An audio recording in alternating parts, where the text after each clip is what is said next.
Traders, how are you? With Marcello. Today we're doing the recap of what happened in the markets last week from the born place. How do you say it in English? How do you say it in English? The center of finance.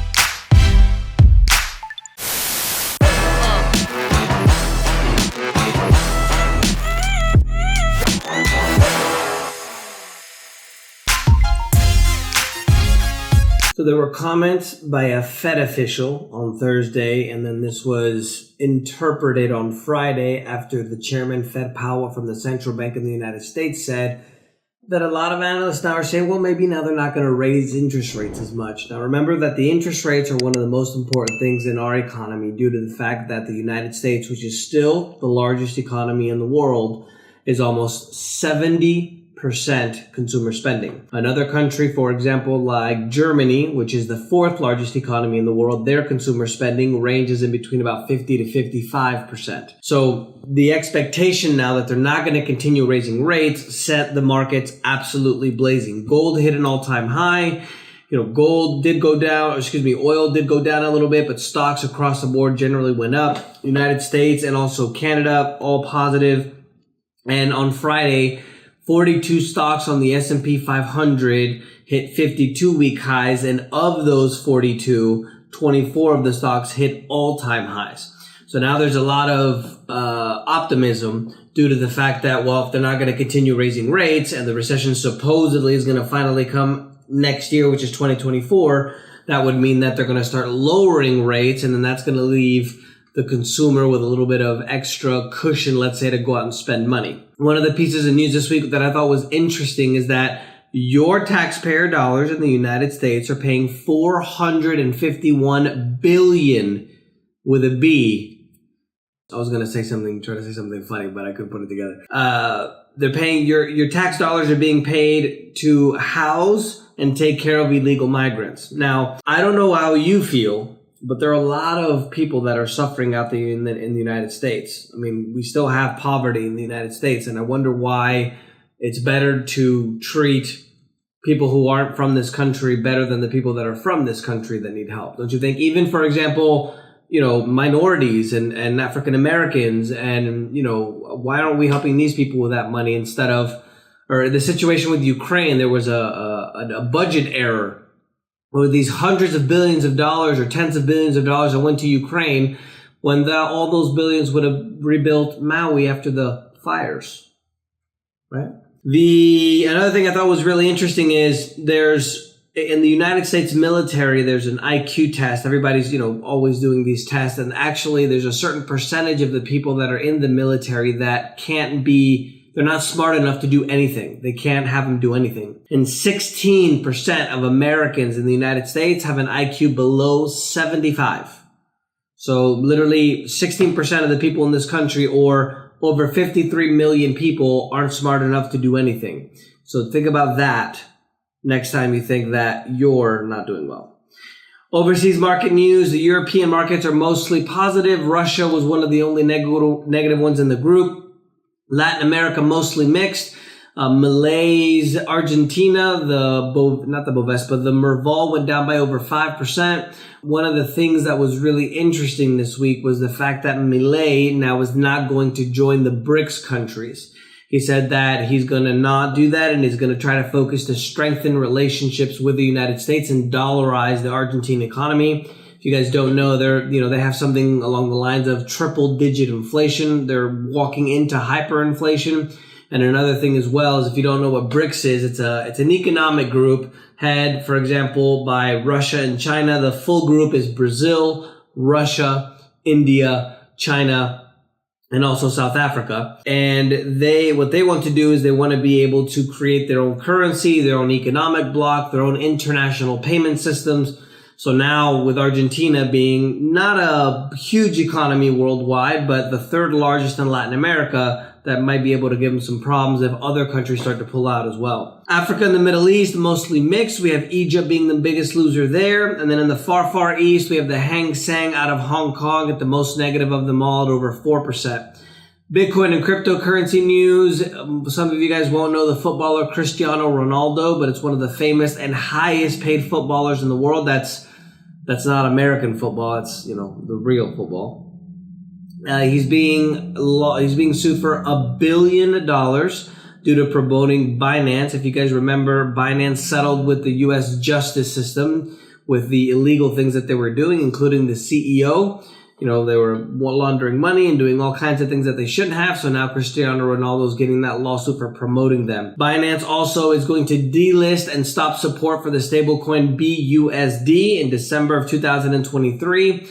And also Philippines has decided to shut down and block the access to Binance in the entire country as well. Philippines, by the way, just got hit by a 7.5 earthquake. There was about, if I remember correctly, 5 or 6 earthquakes that were 5 or 6 and even 7 on the scale. And they're evacuating people from the city nearby due to the tsunami risk that's gonna come. Bitcoin for the week, 2.2% positive, 38,742, just short of that. And Coinbase jumped over 7% after they had the second best monthly gain on the NASDAQ since 2021. This is due to the fact of the situation in Binance. Remember that Coinbase is the largest crypto exchange in the United States. And they're also, I don't want to say they're regulated because technically I don't think crypto has regulation or full regulation yet, but they've been trying to institutionalize the crypto game by asking advice and how to do things with the U.S. government. So they're a little bit more institutional, and let's call it semi-regulated in the United States. One of the only exchanges that is, by the way. Commodities, I put the food and the conspiracy theories about food in the commodity section because technically that's a commodity. 38% of Europeans are no longer eating 3 meals a day. Maybe we should try to do that in the United States to lose some weight. Rice is also nearing a 15-year high, and some analysts are saying that this is actually going to be worse than the crisis in rice since 2008. Rice prices are going to possibly hit new 15-year highs, and this is due to the phenomenon of El Nino, which is affecting a lot of farmlands in Asia, in addition to possibly some weather manipulation. If you guys believe in that, put on my conspiracy theory hat. Bidenomics, a Big Mac extra value meal is selling at $18, which is $10 more than when it was in 2008. It's a 125% increase. So if you divide that by 5, just doing the numbers in my head, it's about 20-something%. And one of the things I thought was really interesting as well is I got a new story to repeat for you guys every week instead of the burger story, the Five Guys burger story. I'm staying at a hotel near an airport that I stayed in during the 2020 pandemic. And during the pandemic, I stayed in the hotel for $74. I just looked up the receipt now, and what I paid today, you guys are watching this video, $132. So in a span of 3 years, there was an increase of 78% or 26% a year. So the real inflation rate is really a lot higher than what they tell you. I always try to kind of reinforce that because if you haven't started your side hustle yet, you probably should, whether it's trading or YouTube or I don't know if you can really flip houses successfully anymore because of the economy, but get your game on because it's getting tough out there and it's going to get worse. Americans need an extra $11,400 today to afford the basics of living with this new Bidenomics system and inflation. Thursday, OPEC Plus announced that they're going to roughly do a voluntary cut of 900,000 barrels per day. Brazil has decided to join OPEC Plus to try to convince the other nations to get off oil, if you guys want to believe that. And crude for the week, U.S. went down 1.98% to 74.07, while Brent went down 2.15% to 78.88. The biggest mover this week in the commodity space was gold. It hit a record high. It got to 2,080, if I'm not mistaken, but it closed at $2,072.70 and went up 3.44%. Silver is also at 3-month highs. That went up 4.54% to $25.53. Financial and banking news. The longtime partner of Warren Buffett, Charlie Munger, is dead at 99 years old. I wonder how long Warren Buffett is going to last for. He's up in his 90s as well. But Berkshire Hathaway definitely has a lot of cash to continue what they're doing. Consumer spending during the very popular Black Friday Thanksgiving weekend hit a record of $12.4 billion, up 9.6%. The question I have is if the two examples of food and hotels, for example, that I just gave you, that went up by 20 whatever percent a year, how much of the consumer spending is actually the increase in prices rather than people actually spending more money? Because if we assume it's just 10%, right? So if the same number from last year, the people spent 10% more this year instead of 20, that would still be a record. See what I'm saying? Now, what was interesting this year is the fact that the buy now, pay later usage went up by 42.5%, which added 940 million in sales. So there's a lot more people that are trying to pay in payments. That went up by over 42%, while the record only went up by the number here, 9.6%. So I'm willing to bet that the actual consumer spending was less than it was last year, but it appears that it's higher due to the fact that we have a lot higher inflation, which I would still guess it's at about 20, 30, maybe even as high as 40% in some things. Buying homes is now 52% more expensive than renting a home, which is at a record high, while renting is still higher as well, as that's one of the things, for example, that's gone up quite a bit.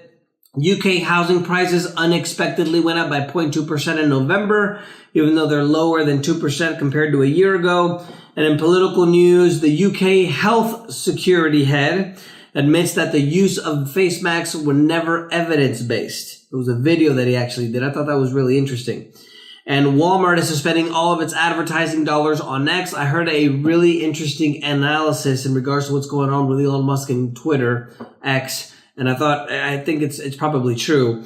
What's actually happening is they're looking just for an excuse to attack him, and no matter what. And the reason why is because he's the competition. A lot of news agencies, for example, are pretty much obsolete because you can just hop on Twitter and get instant news when you need it. And so when he said those supposedly anti-Semitic things, which he apologized for, and telling the advertisers to go F themselves. I don't know if you guys saw that video on CNBC, but it was hilarious. I thought it was very good. Go yourself. Is that clear? But essentially what's happening is they're just trying to attack Elon for cutting off the censorship in Twitter, because now people can speak the truth instead of being censored on every single platform on the planet. And I think that's actually what's going on. If you didn't know that the Justice Department actually filed a lawsuit against SpaceX for not hiring illegal aliens or illegal migrants, when it's illegal for them to do so due to the fact that their business is considered national security. So, that to me, it kind of seems in line that that's actually what's happening with Elon Musk. The kids, the teenagers that have the thing in their arm from the pandemic, don't want to say it so they don't ban this channel too, are 4 times more likely to die from cancer than the people who didn't receive the thing in their arm. And Attorney General Ken Paxton out of Texas has filed a lawsuit against Pfizer for misrepresenting the things in your arm from the pandemic, the efficacy and information censorship. And Russia's Supreme Court designates the LGBT international movement an extremist organization. And now Europe is looking to give asylum to those people from the community that come from Russia. So ban everything from Russia, but it's okay if you're LGBT, basically. For economic news, out of Europe, the PMI, which is the Purchasing Manufacturers Index, continued to weaken in November. The overall PMI showed contraction. This is the 17th month in a row that we've seen the contraction. So it basically implies that the European economy isn't doing as well. Italian's economy grew by 0.1% in Q3 due to the exports and firm consumer spending. Remember that the consumer spending in the United States, I believe I mentioned this early in the video, it's almost 70% of the economy. Germany, which does a lot of manufacturing, for example, is between 50 to 55% consumer spending. So Italy, I would guess, is about 50 to 60% as well. U.S. economy was even stronger in Q3. It grew at a 5.2% annualized rate. So they take the growth number of Q3 and then they annualize it.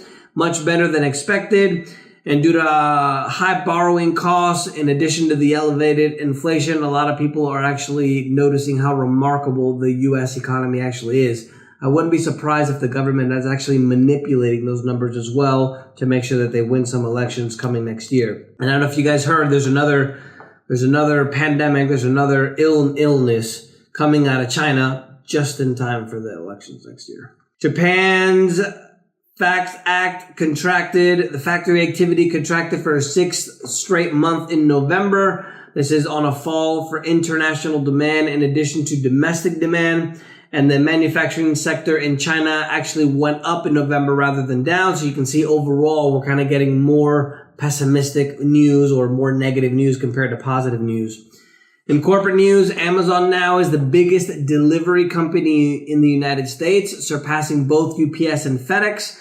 And in another surprising move, Amazon actually hired Elon Musk's SpaceX to send some satellites up into the sky. Their service is going to be called the Cooper system, which is basically a satellite internet system that they want to compete with Starlink. Tesla delivered its first Cybertruck. I don't know if you guys have seen the videos, but it's actually pretty cool. The Cybertruck can pull a Porsche 911 and beat the Porsche 911 in a race while pulling on a tractor, on a trailer, a Porsche 911. So the Cybertruck can actually go faster with a Porsche that it's in a trailer pulling than an actual Porsche 11 itself. I don't know if I said that right, but I'm going to say it one more time. The Cybertruck is so fast that it can actually pull a Porsche on a trailer faster than an actual Porsche itself. It's incredible. The highest Cyber Beast is going to be $99,990 for about $100K. The all-wheel drive is just under $80K, and the rear-wheel drive is $61K. Ford went up over 3% after reiterating that they're going to continue with their guidance. This is due to the fact that they're slashing costs, and especially things like the EV production due to the increased costs from the contract that they signed with the UAW. Not a lot of investment in trade news, and in technology news, the EVs, in a consumer report, they have 80% more problems compared to gas vehicles, which I thought was really interesting. In international events, the U.S. State Department said that Putin is waiting for the 2024 U.S. presidential elections to decide to offer a peace agreement, even though it's been found out now that there was a peace agreement where basically Russia wanted Ukraine to stay neutral, but the U.S. told Zelensky to not take the peace agreement because they needed a way to launder money through war. And Henry Kissinger, which is the top diplomat that helped China open up to the world via the U.S., has actually died as well. So we have Charlie Munger, Henry Kissinger, the Queen even died recently. We're in for some bad times. The Philippines built a new Coast Guard station on the island disputed in the South China Sea with China. They are evacuating people outside of the city that got hit by the island, I should say, they got hit by the 7.5 earthquake because they're expecting a tsunami. North Korea says that any interference with its satellite operations is going to be a declaration of war. And looking at the other news here, heavy snowfall in Germany. I mentioned all the earthquakes that we had recently as well. There's the mystery of how the Egyptian pyramids were built has finally solved thanks to a discovery of an ancient branch of the Nile River that once flowed through Giza. It's hundreds of meters wide, which is now being speculated that it was full of water and they floated the blocks down the river. And another thing that I thought was really interesting this week is that a Claude Monet painting sold for $71 or $74 million, which is a record. That's the week for this new, guys. Let me know if you guys have any questions. Don't forget to subscribe, and remember, the preppers were right.